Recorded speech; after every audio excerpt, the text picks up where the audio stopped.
देखिए, जो इंसान चीज़ों को होल्ड करके रखता है, देखिए हमारे पास एक ही चीज़ है, वो है पास्ट। पास्ट ही एक चीज़ है जो हमने जी है। फ्यूचर हमने अभी जिया नहीं, प्रेजेंट में हम हैं, उसको हम जी रहे हैं।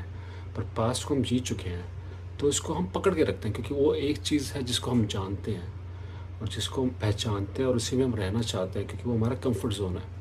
पर फ्यूचर एक ऐसी चीज़ है जिसे हम नहीं जानते, तो हम डरते हैं उससे, अनसर्टेन है। प्रेजेंट भी प्रेजेंट भी अनसर्टेन है, क्योंकि जो आज क्या होगा या क्या होना है मुझे नहीं पता।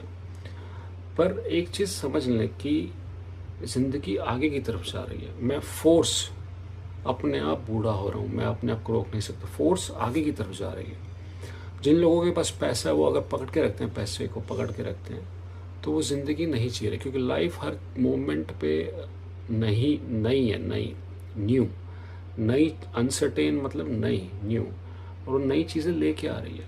पर अगर मैं पास्ट को ही पकड़ के बैठा रहूँगा और जो नया आ रहा है उसमें मैं बहूँगा नहीं, तो मैं ज़िंदगी कैसे जीऊँगा। जिन लोगों के पास पैसा है, अगर वो पैसे को पकड़ के बैठे हुए हैं, तो इतना कुछ इस दुनिया में करने को, देखने को।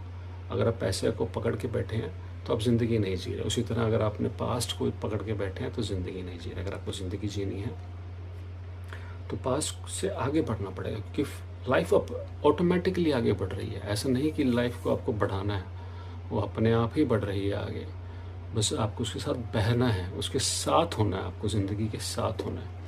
हमें भगवान ने ज़िंदगी दी है, उस ज़िंदगी को हमें जीना है। पर हम क्या है, हम पास्ट को पकड़ के बैठे रहते हैं, क्योंकि वो एक चीज़ हम जीत चुके हैं, उसे हम जानते हैं और कल से हम डरते हैं। तो छोड़ दें पास्ट को, लेट गो करें। रिलेशनशिप जो ख़त्म हो गए हैं, जो भी पास्ट में हुआ, जो भी कहा अनकहा हुआ, अब आगे बढ़ना है हमें, तो पास्ट को लेट गो करना पड़ेगा। तो इसलिए जो पास्ट को लेट गो करता है वो अच्छे से ज़िंदगी जीता है।